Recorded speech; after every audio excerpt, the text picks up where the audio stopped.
మీకు ఈపీఎఫ్ఓకి సంబంధించిన కాల్ లేదా ప్రభుత్వ డాక్యుమెంట్లా కనిపించే వాట్సాప్ ఫైల్ వస్తే జాగ్రత్తగా ఉండండి. ఢిల్లీలోని రిటైర్డ్ ప్రభుత్వ అధికారికి జరిగినది మీకు కూడా జరగవచ్చు. ఈ మోసం ఒక ఫోన్ కాల్ తో ప్రారంభమై 10 నెలల పాటు కొనసాగింది. చివరికి బాధితుడు తన జీవితాంతం పొదుపు చేసుకున్న దాదాపు 1.4 కోట్ల రూపాయలు కోల్పోయాడు.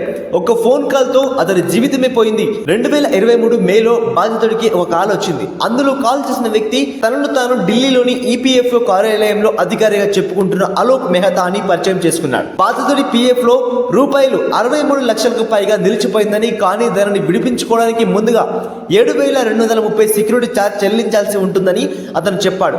బాధితుడు ఈ మొత్తాన్ని పంపినప్పుడు ప్రభుత్వ ముద్రతో నకిలీ పత్రాలు అతనికి వాట్సాప్ లో పంపించాడు. పత్రంపై ఉన్న ముద్ర నిజమైనదిగా కనిపించినందున బాధితుడు ఏ తప్పును కూడా గ్రహించలేదు. దీని తర్వాత నకిలీ పత్రాలను ఉపయోగించి నమ్మదగిన స్వరంలో మాట్లాడడం ద్వారా క్రమంగా అతనిని మరిన్ని డబ్బులు పంపమని అడిగారు. ఫీజులు, పన్ను క్లియరెన్స్, వెరిఫికేషన్ ఛార్జీల పేరుతో డబ్బులు వసూలు చేస్తున్నారు. ఈ విధంగా బాధితుడు రాబోయే 10 నెలల్లో మరో 60 లక్షల రూపాయలను మోసగడిగి పంపాడు. కానీ ఈ పరంపర ఇక్కడితో ముగియలేదు. రాబోయే రోజుల్లో బాధితుడు భయాన్ని ఉపయోగించుకుని అతని కోసం మరొక కొత్త ఉచ్చును సిద్ధం చేశారు. అది సిబిఐ లాగా. మార్చి 2024లో తనను తాను మహేష్ శర్మ అని పిలిచే ఒక మహిళ ముంబైలోని సిబిఐ కార్యాలయం నుండి మాట్లాడుతున్నానని చెప్పింది. అలోక్ మెహతాను అరెస్ట్ చేశామని, ఇప్పుడు సిబిఐ పిఎఫ్ కేసును దర్యాప్తు చేస్తుందని ఆమె చెప్పింది. బాధితుడికి నకిలీ చెక్కు కూడా పంపించారు. అయితే పన్ను, ఎన్ఓసి ఛార్జీలు చెల్లించడానికి మరిన్ని డబ్బులు డిమాండ్ చేశారు. బాధితుడు నవంబర్ 2024 వరకు లావాదేవీలను కొనసాగించారు. కానీ అతను చెక్కును నగదుగా మార్చుకోవడానికి వెళ్ళినప్పుడు అది నకిలీదని అతను కనుగొన్నాడు. మే 28, 2025 బాధితుడు వేస్ట్ సైబర్ పోలీస్ స్టేషన్ లో ఎఫ్ఐఆర్ నమోదు చేశాడు.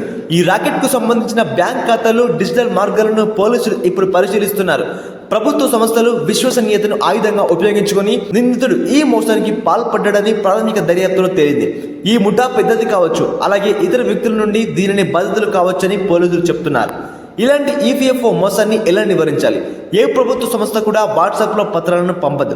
ఈపీఎఫ్ కి సంబంధించిన సమాచారం అధికారిక పోర్టల్ లేదా ఈమెయిల్ ద్వారా మాత్రమే వస్తుంది. డబ్బు బదిలీ చేసే ముందు ఎల్లప్పుడూ ఈపీఎఫ్ఓ హెల్ప్ లైన్ లేదా వెబ్సైట్ తో నిర్ధారించండి. సిబిఐ లేదా ఇతర సంస్థల నుండి వస్తున్నాయని చెబుతూ వచ్చే బెదిరింపు కాల్స్ పట్ల జాగ్రత్తగా ఉండండి. అనుమానం ఉంటే వెంటనే సమీపంలోని సైబర్ పోలీస్ స్టేషన్ లో ఫిర్యాదు చేయండి. మీరు మోసపోయారని భావిస్తే వెంటనే 1930కి కాల్ చేయండి లేదా cybercrime.gov.in లో ఫిర్యాదు చేయండి. ఒక క్లిక్ లేదా కాల్ మీకు లక్షలు ఖర్చు అవుతుంది. జాగ్రత్తగా ఉండండి.